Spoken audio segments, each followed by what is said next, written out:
আমেরিকার president Joe Biden এবং vice president কমলা Harris এই তথ্যটি আমাদের সবার কাছে ইতিমধ্যে চলে এসেছে এবং আমরা সবাই ব্যাপারটি সম্পর্কে জানি।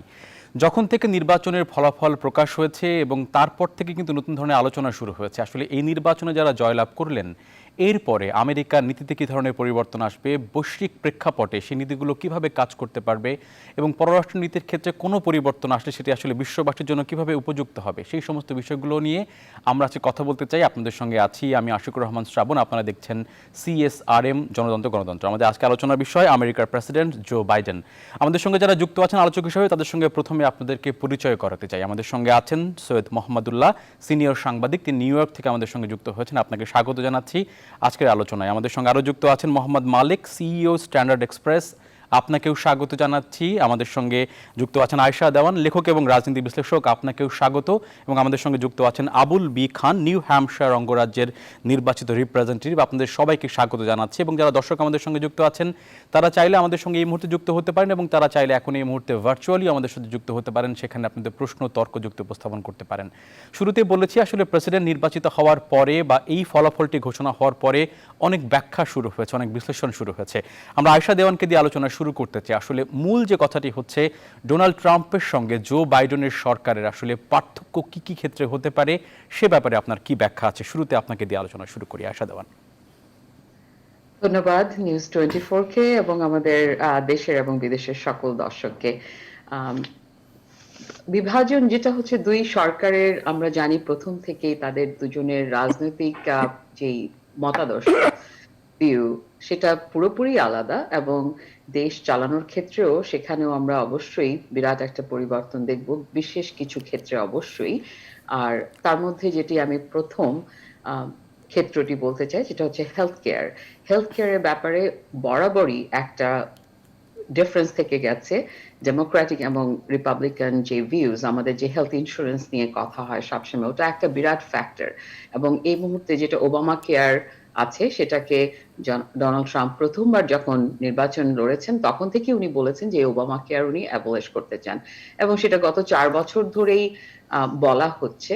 কিন্তু সেটা সেরকম ভাবে ওনারা কার্যকর কিংবা সাকসেসফুল হতে পারেননি, কারণ এটা যদি এই ওবামা কেয়ার বদলে যেত, প্রচুর লোকের জন্য ক্ষতি হতো। জো বাইডেন যেটা করছেন, যে তিনি সেটাকে সেই স্ট্রাকচারটাকে রাখছেন, একটু হয়তো পরিবর্তন করবেন যেভাবে ওবামা কেয়ার প্রথমে ইমপ্লিমেন্টেড হয়েছিল। আর সবচেয়ে বড় যে চ্যালেঞ্জটি আমাদের এই মুহূর্তে কোভিড-19 কে মোকাবেলা করা, আমরা গতকালই দেখেছি যে জো বাইডেন এখনই তার পুরো গ্রুপ তৈরি করছেন, অ্যাডভাইজার এবং টাস্ক ফোর্স, যারা এই কোভিড-19 কে কি করে নতুন সরকার মোকাবেলা করবে সেটার তথ্য এবং নিয়মাবলী, কাজ কিভাবে করবেন সেটা শুরু করবেন।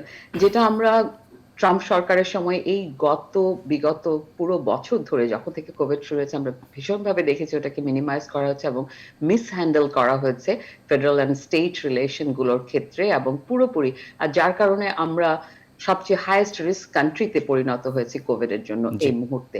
এবং এই সময়ে এসেও আমাদের জনসংখ্যা ভীষণভাবে শঙ্কিত, এবং আমরা জানি যে এই উইন্টারে আরেকটা বড় ওয়েভ অলরেডি শুরু হয়ে গেছে, এবং এটাকে কি করে মোকাবেলা করা হবে ইভেন আগামী 2 মাস যখন এই ট্রাম্প সরকার থাকছেন, সেটাও আমরা জানি না, ভীষণ আনসার্টেনটি। তো এটা একটা বিরাট নীতিমালার পরিবর্তন আসবে তার সরকার পরিচালনার ক্ষেত্রে। ইকোনমিক যেসব প্রোগ্রামস গুলো আছে সেখানে হবে। পররাষ্ট্র নীতিতে হয়তো ড্রাস্টিক কোনো পরিবর্তন আমরা দেখব না, মূলত আমরা দেখব ন্যাফটা চায়নার সাথে, এবং এনভায়রনমেন্টাল যে ট্রিটি ছিল ইউনাইটেড নেশনসে ফেরাহুতে যোগ দেওয়া, যেখান থেকে আমেরিকা নিজেকে পুরোপুরি আন্তর্জাতিক মঞ্চ থেকে উইথড্র করে নিচ্ছিল এবং ভীষণ রকমের একটা অ্যাগ্রেসিভ টোন ছিল, সেটাকে বদলাবে। আর যেটা তার ক্যাবিনেট গঠনের ব্যাপারে, জো বাইডেন অত্যন্ত দক্ষ একজন রাজনীতিবিদ, তার দীর্ঘ 48 ইয়ার্স এর রাজনৈতিক ক্যারিয়ার, উনি এত লম্বা সময় সিনেটে ছিলেন, নিজে ভাইস প্রেসিডেন্ট ছিলেন, তার দুপক্ষেরই যাদের বিচক্ষণতা, কার কোথায় পারদর্শিতা, সেটা উনি জানেন, এবং উনি বলেছেন যে উনি বাইপার্টিসান সরকার গঠন করবেন। অতএব যোগ্যতার মাধ্যমে উনি ভালো, যারা কাজে এফিশিয়েন্ট তাদেরকে এনে একটা ক্যাবিনেট তৈরি করবেন, যেখানে কাজ দেশকে পরিচালনা করা। কারণ এই মুহূর্তে আমাদের সবচেয়ে বড় দুটো চ্যালেঞ্জ হচ্ছে আমাদের অর্থনীতি এবং স্বাস্থ্য খাত। এই দুটো আয়েশা একটার দেওয়ান, সাথে একটা আপনাকে ধন্যবাদ জানাচ্ছি, অঙ্গাঙ্গিভাবে আপনি আমাদের জড়িত। সঙ্গে থাকুন। আপনার কাছে এই প্রসঙ্গ নিয়ে আমি একটু পরে আবারও ফিরে আসছি। আমাদের সঙ্গে সৈয়দ মোহাম্মদুল্লাহ আছেন, তার কাছে একটু আসতে চাই। আসলে আমাদের এই জো বাইডেন জয়লাভ করার পরে বা এই নতুন সরকার যখন ক্ষমতা গ্রহণ করবেন, সেই ক্ষেত্রে পররাষ্ট্রনীতি নিয়ে বারবার আলোচনা হচ্ছে।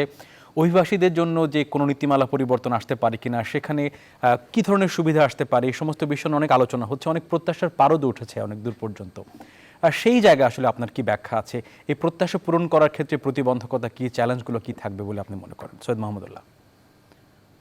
পররাষ্ট্রনীতির ক্ষেত্রে ড্রাস্টিক পরিবর্তন যেটা হবে, যেটা আয়েশা দেওয়ান ইতিমধ্যে বলেছেন, সেটা হচ্ছে আন্তর্জাতিক সম্পর্কের ক্ষেত্রে। ব্যক্তিগতভাবে প্রেসিডেন্ট ট্রাম্প আন্তর্জাতিক বিশ্বের নেতাদের সাথে অত্যন্ত সম্পর্কটা তার জটিল করে রেখেছিলেন, তাদেরকে আনফ্রেন্ডলি রিলেশনশিপ, তাদেরকে অবমাননা করেছেন। সেই জিনিসটা, সেই পারদ নামবে। এক, ন্যাটোকে তিনি প্রায় উপেক্ষা করা শুরু করেছিলেন, ন্যাটোর লিডারদেরকে উপেক্ষা করা শুরু করেছিলেন। ন্যাটোর সাথে সম্পর্ক আরো মজবুত করা হবে, পুনরুদ্ধার করা হবে। ইরানের সাথে যে চুক্তি ছিল, পরমাণু চুক্তি, সেটা থেকে তিনি যুক্তরাষ্ট্রকে আকস্মিকভাবে উইথড্র করে নিয়েছেন। ইরানের সাথে হঠাৎ করে বাইডেন আর জয়েন করবেন না হয়তো, কিন্তু তিনি সতর্কতার সাথে ইরানের সাথে সম্পর্কের পারদ একটু নামানোর চেষ্টা করবেন। তারপরে যেটা পরিবেশ চুক্তি ছিল, প্যারিস চুক্তি, সেই চুক্তি থেকে যুক্তরাষ্ট্র নিজেকে প্রত্যাহার করে নিয়েছিল, তিনি সেটাতে আবার প্রত্যাবর্তন করবেন তাৎক্ষণিকভাবে। তিনি ক্ষমতা গ্রহণের সাথে সাথে এটাতে প্রত্যাবর্তন করবেন বলে ইতিমধ্যে ঘোষণা দিয়েছেন। ওয়ার্ল্ড হেলথ অর্গানাইজেশনকে ফান্ডিং যুক্তরাষ্ট্র বন্ধ করে দিয়েছে, প্রেসিডেন্ট ট্রাম্প বন্ধ করে দিয়েছেন, তিনি সেটা রেস্টোর করবেন বলে আশা করা যায়। এছাড়া ইমিগ্রেশনের ক্ষেত্রে পররাষ্ট্রনীতিরই একটা অংশ। ইমিগ্রেশনের ক্ষেত্রে প্রেসিডেন্ট ট্রাম্প অত্যন্ত কঠোর এবং প্রায় নিষ্ঠুর নীতি অনুসরণ করে আসছিলেন। এই ক্ষেত্রে দুটো ঘটনা দেখবে। আভ্যন্তরীণ ক্ষেত্রে প্রায় 11 মিলিয়ন বা এর চাইতে বেশি ইলিগাল ইমিগ্রেন্ট, অবৈধ অভিবাসী যুক্তরাষ্ট্রে আছেন বলে ধারণা করা হয়। এদেরকে ডিপোর্ট করার যে প্রক্রিয়া, সেটা একেবারে কোর্টের অর্ডার যাদের বিরুদ্ধে হয়ে গেছে তাদেরকে ছাড়া, এবং যারা অ্যাপিলে হেরে যাবে তাদেরকে ছাড়া নতুন করে খুব ভিগোরাসলি ডিপোর্ট করাটা তিনি হয়তো বন্ধ করে দেবেন, করে তাদের ক্ষেত্রে কিছুটা মানবিক শিথিল নীতি অনুসরণ। এই একটা। আরেকটা হচ্ছে ওই যে অভিবাসী বাইরে থেকে যারা আসেন তাদেরকে যে অ্যাসাইলাম সিকার, যারা মানবিক কারণে, তাদেরকে যে যুক্তরাষ্ট্রে ঢুকতে না দেওয়া, ঢুকলে এখানে খোঁড়ের ভিতর রাখা, বাচ্চাদেরকে প্যারেন্টদেরকে আলাদা করা, এই ধরনের যে নিষ্ঠুর নীতি। এখনো 500 শিশুর মা বাবা, 5 শতাধিক শিশুর মা বাবার সাথে কোনো খবরাখবর নেই, সংযোগ নেই। এই সমস্ত ক্ষেত্রে তিনি অধিকতর মানবিক নীতি অনুসরণ করবেন বলে আর আশা করা যায়। তাছাড়া চীন এবং অন্যান্য দেশের সাথে সম্পর্ক আর একটু উন্নত করার আমি সেই প্রসঙ্গে আসছিলাম, আসলে ইন্দো প্যাসিফিক স্ট্র্যাটেজি নিয়ে কথা হচ্ছে। আসলে সেই জায়গায় কি ধরনের ফোকাস হতে পারে বলে আপনি মনে করছেন মাহমুদুল্লাহ? দেখুন, যেটা গত কয়েকদিন আমরা এটা ডিসকাস করে আসছি, যুক্তরাষ্ট্রের সাথে চীনের সম্পর্ক একটা নাজুক অবস্থায় এসে দাঁড়িয়েছে গত কয়েক বছরে। কারণ হচ্ছে ওভারনাইট চীন এই গত 1-1.5 দশকে একটা প্রায় উন্নতিশীল দেশ থেকে বিশ্বের দ্বিতীয় বৃহত্তম অর্থনীতিতে পরিণত হয়েছে, এবং একটা বিশাল সামরিক শক্তিতে পরিণত হয়েছে, টেকনোলজিক্যাল পাওয়ার হাউসে পরিণত হয়েছে, বিশ্বের ফ্যাক্টরিতে পরিণত হয়েছে। আমেরিকা বলুন, পৃথিবীর যে দেশে বলুন, বাংলাদেশ বলুন, সর্বত্র চায়নার জিনিসে ভরপুর। তো এটার কারণে তাদের অর্থনীতি এত মজবুত হয়ে গেছে। যুক্তরাষ্ট্র এটা চাচ্ছে না 2 কারণে। একটা হচ্ছে যে একটা তার জন্য নানা দিক থেকে চ্যালেঞ্জ, আরেকটা হচ্ছে চীন সাগরে, চায়না সি, ওই এলাকায় অনেক দেশের সার্বভৌমত্বের দাবি আছে। ফিলিপিন্সের আছে, ইন্দোনেশিয়ার আছে, মালয়েশিয়ার আছে, জাপানের আছে, সাউথ কোরিয়ার আছে। সবগুলোকে অগ্রাহ্য করে চীন বলছে যে না, ও সব এলাকা আমার। এই ক্ষেত্রে অন্য দেশ যেগুলোর কথা বললাম, এরা সব কিন্তু যুক্তরাষ্ট্রের মিত্র রাষ্ট্র, এবং তারা সবাই মিলে তাদের যে এখনো পর্যন্ত পৃথিবীর 3য় বৃহত্তম ইকোনমি জাপান এবং কোরিয়া 10-12 বছরে, এদেরকে অগ্রাহ্য। এরাও যুক্তরাষ্ট্রের জন্য বিরাট বাজার, এবং সামরিক ভাবে এদের সাথে যুক্তরাষ্ট্রের মৈত্রী সম্পর্ক আছে, ফলে তাদের ইন্টারেস্ট যুক্তরাষ্ট্রকে দেখতে হয়। জি মোহাম্মদ আলী, আপনি নানা আমাদের সঙ্গে কারণে থাকুন মোহাম্মদুল্লাহ। আমরা এই প্রসঙ্গ নিয়ে আসলে আবুল বি খান আপনার কাছে একটু আসতে চাই। এই নির্বাচনে অনেক ধরনের প্রত্যাশা তৈরি হয়েছে বিশ্ববাসীর এবং আমেরিকাবাসীর তো অবশ্যই আসলে, এবং সেই প্রত্যাশা পূরণের চাপ, সামনের প্রতিবন্ধকতা, এতগুলো প্রত্যাশা সবার, সেটি পূরণ করতে গিয়ে আসলে এই প্রশাসনকে কোন কোন জায়গায় আসলে চ্যালেঞ্জের মুখোমুখি হতে হবে। এবং তার সঙ্গে যুক্ত করতে চাই, আমাদের তো প্রত্যেকেই বাংলাদেশের মানুষ, এবং এই জায়গা থেকে আসলে বাংলাদেশের মানুষের বা বাংলাদেশের পররাষ্ট্রনীতির সঙ্গে এই নতুন সরকারের কতটুকু গুরুত্ব পাবো আমরা সেখানে, কি মনে করছেন আপনি Abul B Khan? Thank you আমাকে ইনভাইট করার জন্য। আপনাদের সব দর্শক এবং যারা গেস্ট আছেন সবাইকে আমার শুভেচ্ছা। দেখুন, প্রথম আমি বলে নেই একটা কথা, যে আমার প্রেসিডেন্ট বা আমার পার্টি এখনো তারা ইলেকশনের রেজাল্ট মানে মেনে নেয় নাই বা নেওয়ার মতো জায়গা নেই, তার এখনো ভোট কাউন্ট হচ্ছে। বাট যে আলোচনা করছে আলোচনার জন্য আলোচনা, এই জন্য আগেই বলে নিচ্ছি যে যে জায়গায় যে পরিস্থিতি নতুন গভর্নমেন্ট যেদিকেই যাক, একটা জিনিস বললে চলবে না কোনো সময়, যে 70 মিলিয়ন লোক ডোনাল্ড ট্রাম্পকে ভোট দিছে। সেই 70 মিলিয়ন লোকের যে ইচ্ছা, তার সঙ্গে মিলিয়ে এই গভর্নমেন্টকে, যে নতুন গভর্নমেন্ট ফর্ম হবে, সেই নতুন গভর্নমেন্টকে চলতে হবে, বিকজ তাদেরকে ডিনাই করা যাবে না। আর যেসব ট্রিটির কথা আপনার আগে গেস্ট বললেন, যে যেগুলো চেঞ্জ হওয়ার কথা, অনেক কিছুই আমেরিকার পলিসি চেঞ্জ হবে না, যে চেঞ্জ একবার চলে আসছে আগের এই ডোনাল্ড ট্রাম্প গভর্নমেন্টে। নতুন গভর্নমেন্ট এসে ওই জিনিসগুলো চেঞ্জ করার মতো কোনো সম্ভাবনা আমি দেখি না। বিশেষ করে ইমিগ্রেশনের যে কতগুলো আছে, যেমন ধরেন যেভাবে ইমিগ্রেশন ডোনাল্ড ট্রাম্প সেট করা, ওই জিনিসগুলো চেঞ্জ হবে না। হয়তো যেটা বললেন উনি, যে 500 বা ছেলে মেয়েদের সঙ্গে তাদের প্যারেন্টসদের কোনো যোগাযোগ নাই, ওগুলা হয়তো মনে করেন মানবিক কারণে ওগুলা ঠিক করা সম্ভব হবে, কিন্তু অন্যান্য ইমিগ্রেশন পলিসি কোনো অবস্থাতেই চেঞ্জ হবে না।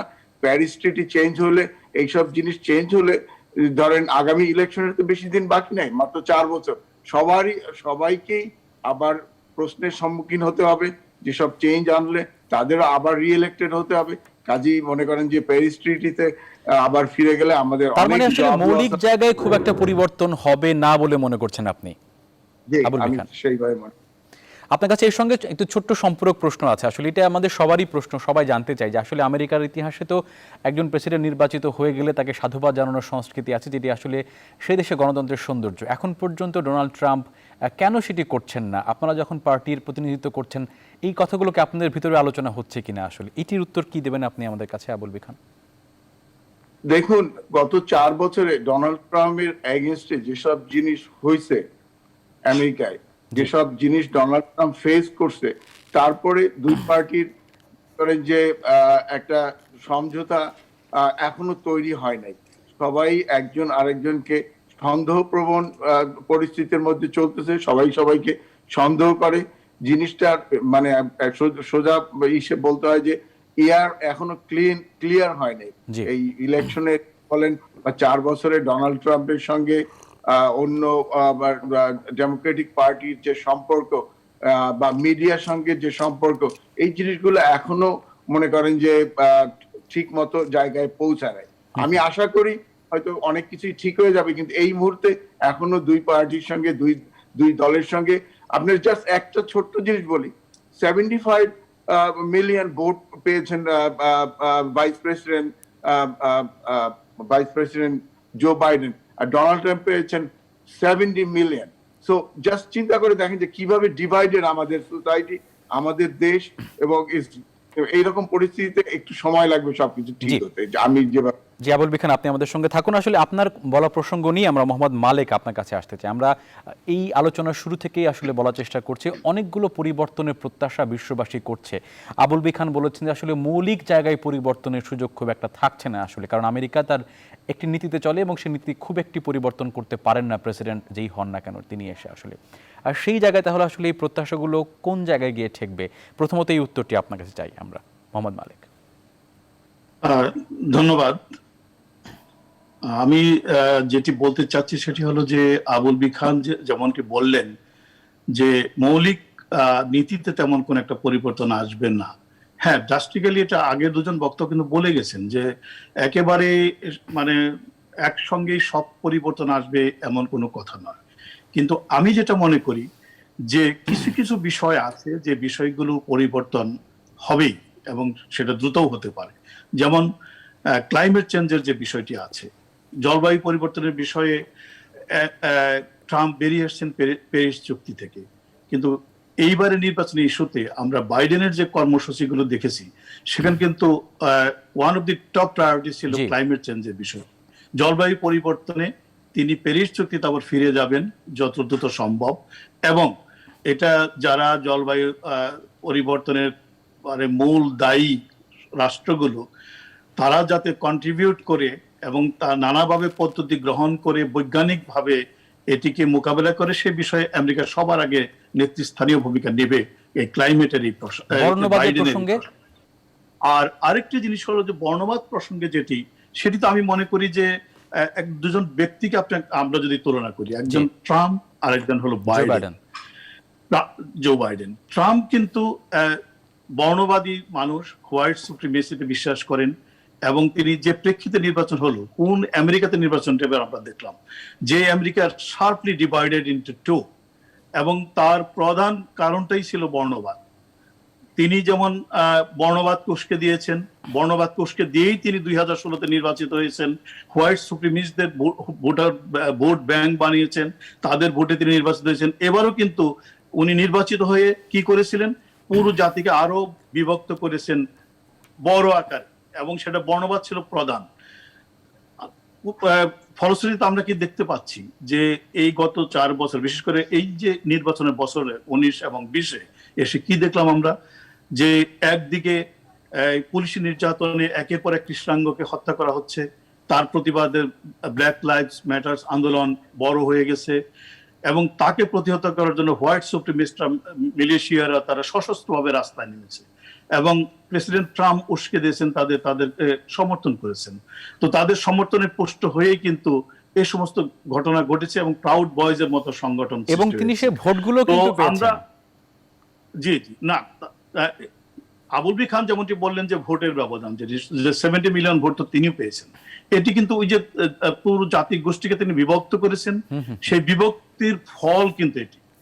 আর আরেকটি জিনিস হলো যে বর্ণবাদের বিষয়ে আমরা বাইডেনের কাছে কি আশাটা করি। বাইডেন কিন্তু একজন উদারনৈতিক মানবিক গুণাবলীর সম্পন্ন মানুষ, এবং তিনি না চরম ডানপন্থী না বামপন্থী, তিনি মাঝামাঝি একটা অবস্থান, এবং বর্ণবাদের বিষয়টিতে উনি কিন্তু খুব শক্তভাবে হ্যান্ডেল করবেন, এবং এটা জিরো টলারেন্স থাকবে ওনার বর্ণবাদের সম্পর্কে। এবং যেটি তিনি গতকাল যেটি উনি ভিক্টোরি অ্যাড্রেস করেছেন জাতিকে, জি, তিনি we are all Americans. Mohammad Malik, আপনাকে শুনতে একটু অসুবিধা হচ্ছে আমাদের, সম্ভবত যান্ত্রিক গোলযোগ। আপনার কাছে আমি একটু পরে আবারও আসি, আমরা আয়েশা দেওয়ানের কাছে আসতে চাই আবারও একটু ঘুরে ফিরে। সেটা হচ্ছে আর বর্ণবাদ, মোহাম্মদ মালিক আপনাকে শুনতে পাচ্ছি আমরা, জি জি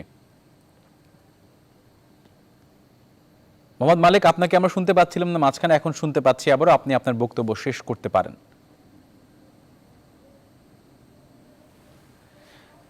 না আমরা আসলে যে প্রসঙ্গ নিয়ে কথা বলছিলাম সেই প্রসঙ্গে ফিরবো আমরা। এর সঙ্গে বাংলাদেশের প্রেক্ষাপটকে যুক্ত করতে চাই। আমরা বিরতি নিয়ে ফিরছি একটু পরে। বিরতি নিয়ে ফিরে এসে জো বাইডেন আমেরিকার প্রেসিডেন্ট এবং তার সঙ্গে সঙ্গে বাংলাদেশের প্রেক্ষাপটে কি হতে পারে সে আলোচনা করতে চাই আমরা। আমাদের সঙ্গে থাকবেন।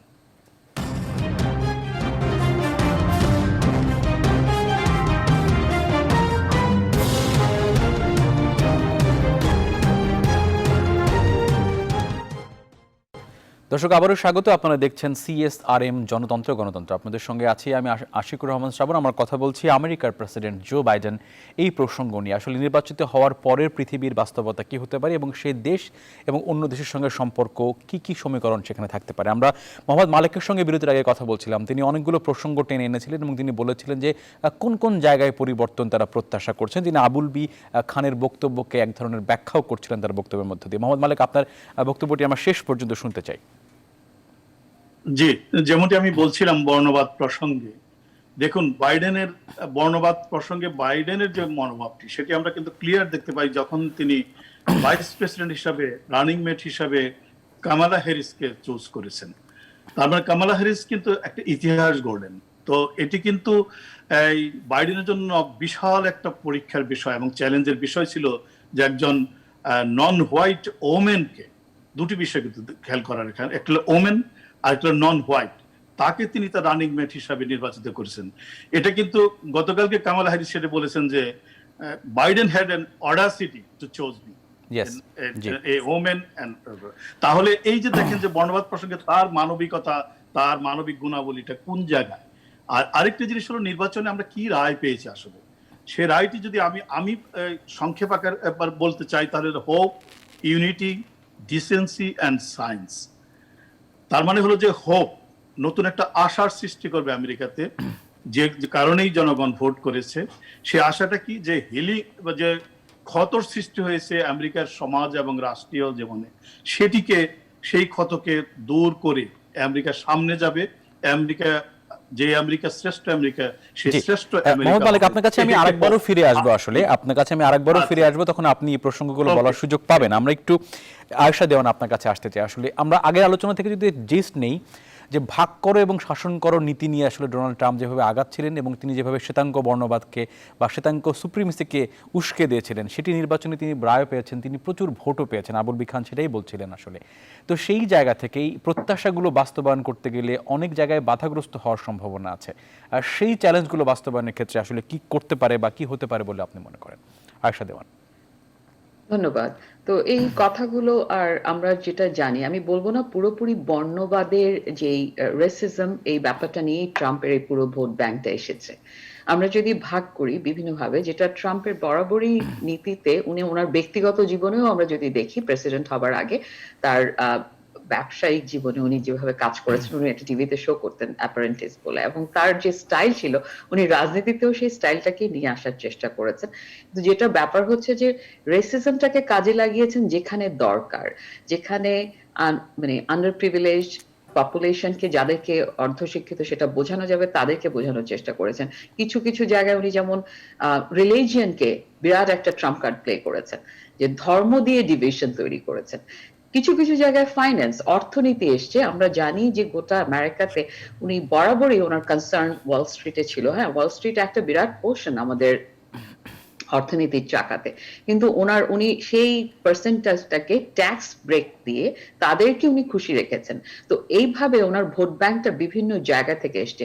আর ল্যাটিনো পপুলেশনে এবছর যেমন উনি 32% উপরে ভোট পেয়েছে, যেটা গত নির্বাচনে হিলারি ক্লিন্টনের সাথে যখন হয়েছিল তখন 20% ছিল। এই যে 12% বেড়েছে, সেটার কারণ হচ্ছে অ্যান্টাই ব্ল্যাক সেন্টিমেন্ট প্লে করেছেন। ব্ল্যাক লাইভ ম্যাটার্সটাকে বহুভাবে রং ফ্যাব্রিকেশন করা হয়েছে। ব্ল্যাক লাইভ ম্যাটার্স কিন্তু এই সময়ের ঘটনা নয়, এটা আমেরিকার হিস্ট্রিতে সিভিল মুভমেন্টের সময় থেকে শুরু হয়েছে, এবং সেটার উদ্দেশ্য আলাদা, কিন্তু এবার অন্যভাবে ফ্যাব্রিকেট করে দেওয়া হয়েছে। তো এই অনেকগুলো ঘটনা, অনেক রকমের কারণ উনি তৈরি করেছেন, মানুষকে ডিভাইড করে করে সবাইকে। ইভেন আমাদের সাউথ এশিয়ান লোকজনের মধ্যে এবার ট্রাম্প সাপোর্টার অনেক ছিল, এবং আপনারা অনেকেই দেখেছেন যে আমাদের বাংলাদেশিদের মধ্যে ট্রাম্পের সাপোর্টের জন্য অ্যালায়েন্স হয়েছে।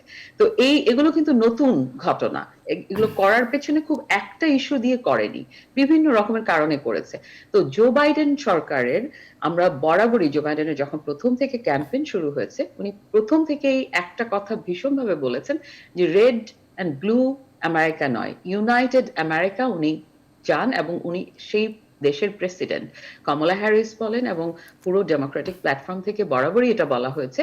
আর এই কাজটি, যেটা মোহাম্মদুল্লাহ ভাইও আগে বলেছেন, যে একটু কষ্টসাধ্য অবশ্যই হবে। আমরা কখনোই 4 বছরে এই পুরো যে ড্যামেজটা হয়েছে এটাকে পুরোপুরি রিট্রাইভ করতে পারবো না। কিন্তু আমার বিশ্বাস আমেরিকা জাতি হিসাবে এটা আমাদের বৈশিষ্ট্য, যে মানুষ ভীষণ পজিটিভ অ্যান্ড ক্রিয়েটিভ, তারা অর্থনৈতিক উন্নতি চায়, সমাজে সুন্দরভাবে বাস করতে চায়। আয়েশা দেওয়ান, আপনার কাছে আমি আসি একটু পরে। আবার আমরা আবুল বি খানের কাছে আসতে চাই। আসলে যে প্রসঙ্গ নিয়ে আমরা কথা বলছিলাম, আবুল বি খান, আপনি আপনার বক্তব্যে খুব স্পষ্ট করে বলেছেন যে আসলে যে সমস্ত মৌলিক জায়গায় পরিবর্তনের প্রত্যাশা করা হচ্ছে, সেসব পরিবর্তন করতে গিয়ে একটু হোঁচটো খেতে হতে পারে, অনেক প্রতিবন্ধকতা আছে। এটি একটি প্রশ্ন আপনার কাছে, প্রতিবন্ধকতাগুলো আপনি ক্লিয়ার করবেন।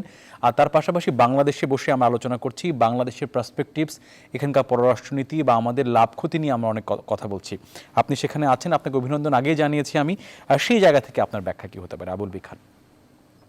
বাংলাদেশ প্রসঙ্গেই বলি, বাংলাদেশ মনে করেন যে পলিসি, আমেরিকান পলিসি বাংলাদেশের সঙ্গে আছে বা যেসব ট্রিটি আছে এগুলো সবই ঠিক থাকবে। মনে করেন যে এর কোনো পরিবর্তন আমি দেখি না। বাণিজ্যিক যেসব ট্রিটি চলতেছে এখন বরঞ্চ আরো ভালো হবে কোনো কোনো ক্ষেত্রে, বিকজ মনে করেন যে আমরা প্যান্ডামিকের মধ্যে আছি, প্যান্ডামিক হয়তো খুব তাড়াতাড়ি শেষ হয়ে যাবে, বা আমরা ভ্যাকসিন পাবো এবং আমরা আবার নতুন করে সোসাইটি তৈরি করতে পারবো এখানে এবং ওখানে। আমাদের ব্যবসা বাণিজ্য সব নতুন ভাবে চলবে। অন্য সব ভাবে যেভাবে আমি দেখি যে ধরেন বড় বড় শহরগুলোতে, আমেরিকার বড় বড় শহরগুলোতে দেখা যাচ্ছে যে ধরেন ডেমোক্রেটিক পার্টির বা লিবারাল ইডিওলজি খুবই পপুলার, যেমন আপা যেভাবে বললেন আর কি। আপনারা যদি সাবার্বে আসেন, যদি দেখেন যে এখানকার যারা ডোনাল্ড ট্রাম্পকে ভোট দিছে, যারা ডোনাল্ড ট্রাম্পকে সাপোর্ট করে, দে নট গোয়িং এনিওয়্যার। তারা এইখানকার ব্যবসা বাণিজ্যের মধ্যে আছে, এখানকার অ্যাডমিনিস্ট্রেশনের মধ্যে আছে, চাকরি বাকরির মধ্যে আছে। তারা ডাই হার্ড সাপোর্টার। তারা দেখবে যে কিভাবে নেক্সট গভর্নমেন্ট তাদের ট্রিট করে, তারা কিভাবে তাদের চাকরি বাকরি বলেন বা অন্য সব কিছু, যেভাবে ডোনাল্ড ট্রাম্প ইকোনমি যেভাবে ইমপ্রুভ করছিল, এগুলো জিনিস নতুন গভর্নমেন্ট এসে কিভাবে হ্যান্ডেল করে। ওখান থেকে খারাপ হয় না, ওর চাইতে ভালো হইতে হবে।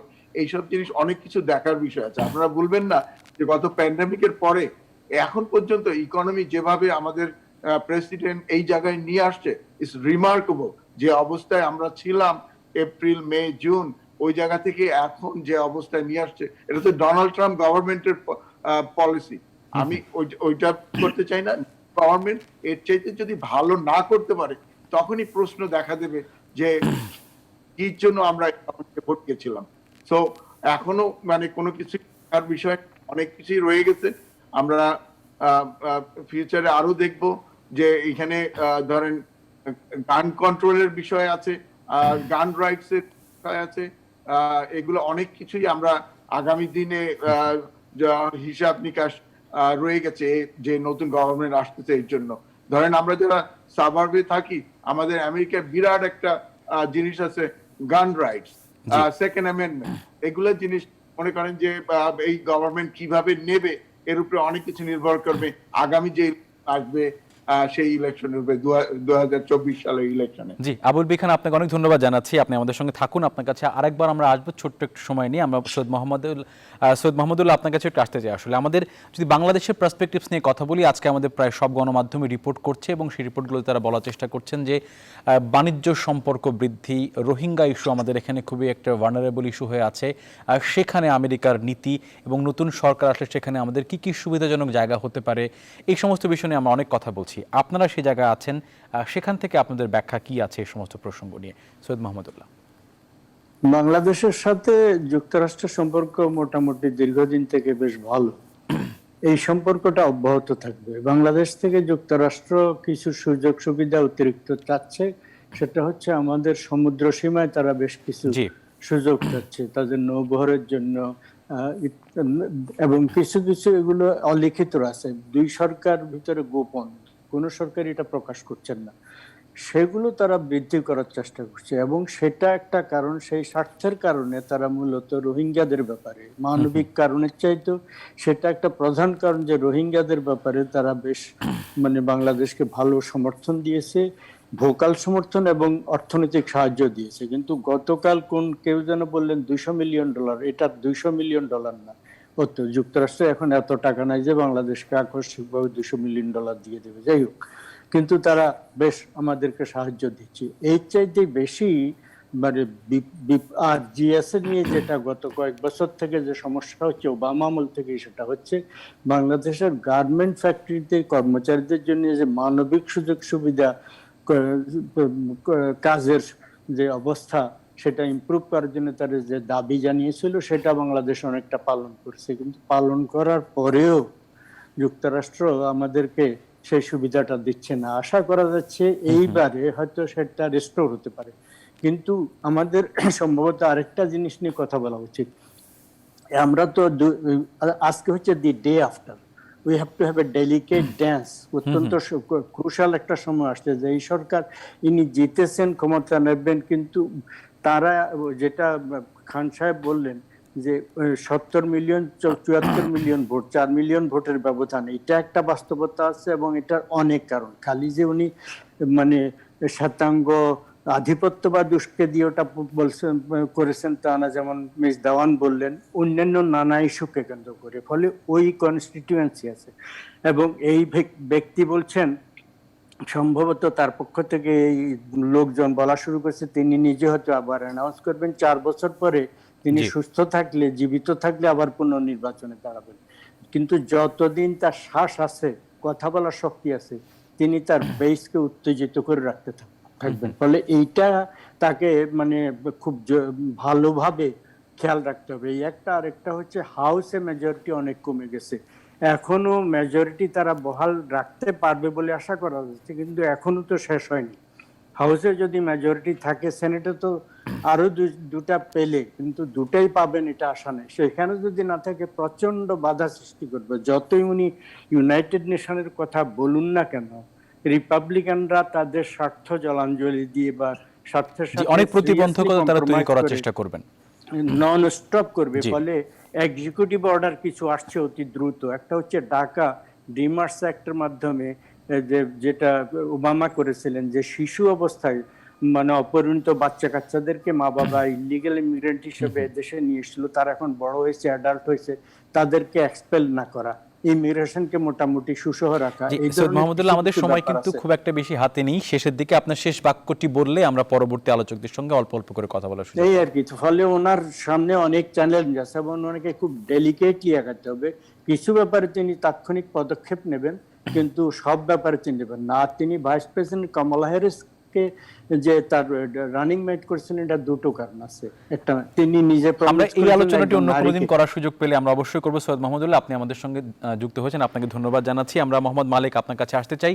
আমরা অনেক প্রত্যাশার কথা বলছি, অনেক প্রতিবন্ধকতার কথাও বলছি আসলে, এবং এই প্রত্যাশা প্রতিবন্ধকতাগুলোর মধ্যে সমন্বয় করে আমাদের বাংলাদেশের পার্সপেক্টিভসে বা আমাদের এশিয়ার পার্সপেক্টিভসে দাঁড়িয়ে থেকে আসলে নতুন সরকারের কাছে আমাদের অনেক প্রত্যাশা আছে। প্রত্যাশা পূরণের সম্ভাবনা এবং সংশয় কি ব্যাখ্যা আছে আপনার কাছে, মোহাম্মদ মালিক?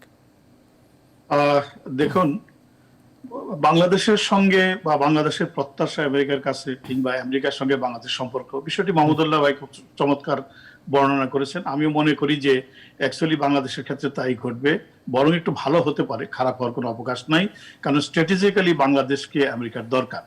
আর আরেকটা জিনিস হলো প্রত্যাশা অনেক, এবং প্রত্যাশা কিন্তু সীমাহীন থাকে।